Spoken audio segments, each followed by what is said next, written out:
지금 고등학생보다 중학생이 더 고교학점제와 관련이 큽니다. 20년 현재 중학교 2학년 학생부터 고교학점제가 실시됩니다. 22년부터 들어오는 고등학교 1학년 학생부터 고교학점제가 순차 적용됩니다. 20년을 기준으로 하면 현재 중3 학생은 21년에 고등학교 1학년이 되죠. 따라서 고교학점제가 적용되지 않고 기존 단위제가 적용됩니다. 현재 중2 학생은 22년에 고1이 되죠. 현재 중2 학생부터 고교학점제가 적용되기 시작하는 것입니다. 당연히 현재 중1은 23년에 고1이 되니까 그때면 이미 고교학점제가 시작된 지 1년이 되겠네요. 24년이면 모든 고등학생이 고교학점제 제도 안에 있게 되는 것입니다. 중학교와 달리 고등학교는 많이 다릅니다. 수업 시간도 초등학교 40분에서 중학교 45분으로 늘어났고요. 고등학교는 50분 수업으로 5분 더 늘어납니다. 시간만 늘어난 것이 아니라 과목도 훨씬 다양해집니다. 예를 들면 중학교에서는 사회, 도덕, 역사 이런 과목이 고등학교에서는 통합사회, 정치와 법, 사회문화, 경제, 생활과 윤리, 윤리와 사상, 한국사, 세계사, 동아시아사, 한국지리, 세계지리, 여행지리 등 과목이 대폭 늘어납니다. 과학도 마찬가지입니다. 중학교에서는 학년별 과학이었지만 고등학교에 들어오면 물리, 화학, 생명과학, 지구과학 1, 2로 늘어납니다.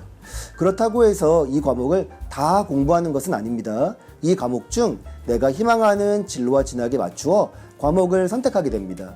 따라서 학생별 수업 시간표가 다를 수 있습니다. 공통 과목은 자기 학급에서 수업을 듣지만 선택 과목은 이동 수업을 진행하게 될 것입니다.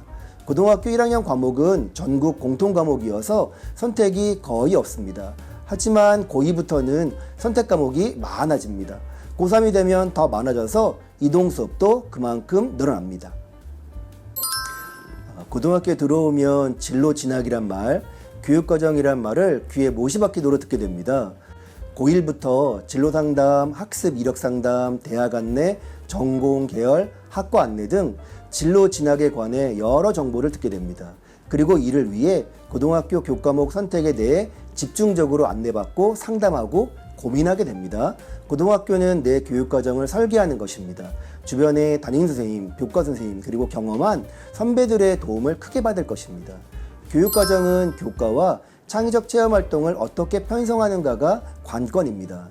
내가 희망하는 전공이 경제 경영 계열이라면 과목 선택을 그쪽 과목을 선택하고 나머지 동아리 활동도 경제 동아리를 들어가서 활동하거나 선배가 되어서는 동아리를 만들기도 합니다. 동아리를 만들어 운영하면서 전공 관련 경험을 넓히고 리더십을 키우기도 합니다. 진로 활동과 경제 경영 계열에 맞추어 각종 캠프, 대회 등도 참가합니다. 자율활동, 봉사활동도 최대한 관련 계열에 맞춥니다. 물론 딱 그 계열만 하는 것은 아닙니다. 폭넓게 범교과로 공부도 하고 계열에 맞는 활동도 하면서 자신의 진로 진학을 고도화하는 것입니다. 첫째, 중학교 1학년 자유학년제 경험이 참 중요합니다. 자유학년제가 지필평가와 같은 시험이 없다고 노는 학년이 아니라 자신의 진로 고민을 진지하게 나누는 시작이라 할 수 있습니다. 중학교에 들어온 만큼 초등학교와 달리 자신의 꿈을 구체화해야 됩니다. 내가 좋아하는 것이 무엇인지, 흥미가 무엇인지 1차적으로 고민하고 더 나아가야 합니다. 좋아하는 것을 넘어서 내가 잘할 수 있는 것이 무엇인지, 무엇을 통해서 내 삶을 살아가야 하는지 고민하는 것이 2차라 할 수 있습니다. 자유학년제가 그러한 고민에 좋은 시기입니다. 교과 수업에 충실히 하고 주제 선택 활동도 제대로 해보세요. 주제 선택 프로그램이 이후 과목 수행평가에 그리고 고등학교 교과의 활동에 큰 영향을 줍니다. 동아리 활동, 예술 체육 활동, 진로 탐색 활동 모두 마찬가지입니다. 따로 무언가를 준비하는 것이 아니라 자유학년제 기간 동안에 교과 수업에 충실하고 주제 선택 활동, 예술 체육 활동, 동아리 활동, 진로 탐색 활동 등 자유학기 활동에 충실히 참여하면 배움이 일어날 것입니다. 허투루 하는 것이 아니라 그 속에 내 진로 고민을 넣으면 됩니다. 둘째, 최근에는 각 시도교육청에서 학교법 활동을 많이 지원하고 있습니다.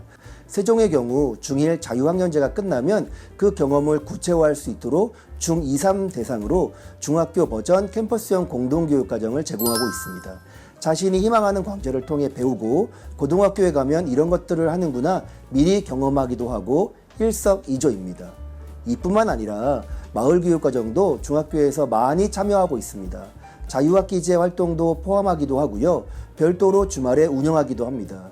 25년 고교학점제가 전면 적용되면 학교 밖 학습 경험도 학점으로 인정된다고 합니다. 그러니 이러한 마을교육과정도 경험의 깊이를 넓히는데 좋고요. 고교학점제 대비에도 아주 좋을 것입니다. 앞서서 고등학교는 자신의 진로를 구체화하고 대학 진학까지 연결하는 만큼 깊이 있게 고민하고 선택해야 합니다. 보통 고등학교를 선택할 때 통학거리를 생각해서 집과 가까운 곳에 있는 고등학교를 진학하기를 원하는데 좀 더 생각을 넓힐 필요가 있습니다. 중학생 중에는 이미 진로를 결정한 학생들이 있습니다. 나는 생명공학자가 되겠다. 나는 유엔과 같은 국제기구에서 외교관으로 일하고 싶다. 나는 빅데이터 전문가가 되고 싶다 등 이러한 진로에 대한 고민이 빠른 학생의 경우에는 교과 특성화학교에 진학하는 것을 권유합니다. 일반고 중에서 특정 분야의 소질이 있는 학생들을 지원하기 위해 교과 중점 과정을 정해서 관련 과목을 26단위, 26학점 이상 개설 운영하는 학교를 교과 특성화 학교라고 합니다. 학생의 소질과 적성에 맞는 진로 진학을 적극적으로 지원하기 위해 학교가 특성화된 교육과정을 제공하는 것이기 때문에 이를 잘 활용하면 좋습니다. 관련 과목뿐만 아니라 동아리 활동이나 캠프 등도 다양하게 운영해서 제공하니까 이 중점 과정을 이수하면 자연스럽게 자신의 전공 적합성을 높이고 성공 진학에 한 걸음 더 다가갈 수 있을 것입니다. 학교별로 중점 과정이 무엇이 정해져 있는지, 중점 과목은 무엇을 운영하고 있는지 해당 학교 홈페이지나 교육과정 부서에 적극적으로 문의하면 좋겠습니다. 학교 안에서 제공하는 교과 중점 과정과 학교 밖에서 제공하는 공동교육 과정을 잘 조합해서 활용하면 내 진로에 맞는 교육 과정을 내가 설계할 수 있으니 금상첨화를 할 수 있을 것입니다. 학력이 참 중요합니다. 한번 곰곰이 생각해 보세요. 진짜 학력이 무엇일까요? 중간고사, 기말고사, 수행평가 점수도 분명 학력 중 하나입니다. 그런데 이것이 마치 전부라고 착각하면 안 됩니다. 국어, 영어, 수학, 사회과학 등 과목 공부는 기본입니다. 중학생이라면 이제 어느 정도 눈치챘을 것입니다. 초등학교 사회 내용이 중학교 사회에서 더 내용이 첨가해서 또 나옵니다. 중학교 사회 내용은 고등학교 사회 선택 과목에 더 심화되어 나옵니다. 과학도 마찬가지입니다. 초등학교 과학 내용이 중학교로 다시 고등학교로 계속 심화되는 것이죠. 이것을 나선형 교육과정이라 합니다. 나선이 쭉쭉 펼쳐지듯이 교육과정, 교과 내용이 확대되는 것입니다. 국어, 영어, 수학도 당연히 마찬가지겠죠. 특히 수학은 단계가 있잖아요. 이 말은 곧 기초, 기본이 되어야 다음 성장이 있다는 말입니다. 교과 공부는 기본입니다. 교과 공부를 소홀히 하고 다른 데 눈 돌리면 모래 위에 집을 짓는 것 같이 쉽게 허물어질 수 있습니다. 교과 공부를 열심히 하는 중학생이길 바라봅니다. 자유학년제 활동에서 강조했듯이 학력 중 하나가 바로 심성, 시민성입니다. 진짜 중요한 것입니다. 이제 인성, 심성, 감성, 시민성 모두를 강조하는 시대가 되었습니다. 대학조차도 지적 능력이 큰 학생만을 우수한 학생이라고 생각하지 않습니다. 내신 점수만이 아니라 교과외 활동을 중시하는 학생부 종합전형이 서울 12개 대학의 경우 45% 내외인 것을 봐도 알 수 있습니다. 이러한 것들은 교과뿐만 아니라 교과외 활동에서 드러나니 학교 내 각종 대회, 캠프, 대외 활동을 적극적으로 참여하기 바랍니다. 엄청 성장하는 계기가 될 것입니다. 중학교에서는 주어진 동아리에 참여해서 리더십을 배우지만 고등학교는 본인 스스로 동아리를 만들어 운영하기도 합니다. 중학교에서는 학급회 활동이나 학생회 활동이 다소 학교 위주라면 고등학교에서는 학생 자치가 중심이 됩니다. 이러한 활동에 적극적으로 참여하는 학생이 리더십도 있고 적극성, 활동성이 있는 학생이 되어 좋게 평가될 것입니다. 중학교 때부터 이러한 부분에 대해 활동을 해야 고등학교 가서도 제대로 할 수 있습니다. 마지막으로 마을학교, 청소년 자치배움터 같은 지역 사회활동 참여를 강조하고 싶습니다.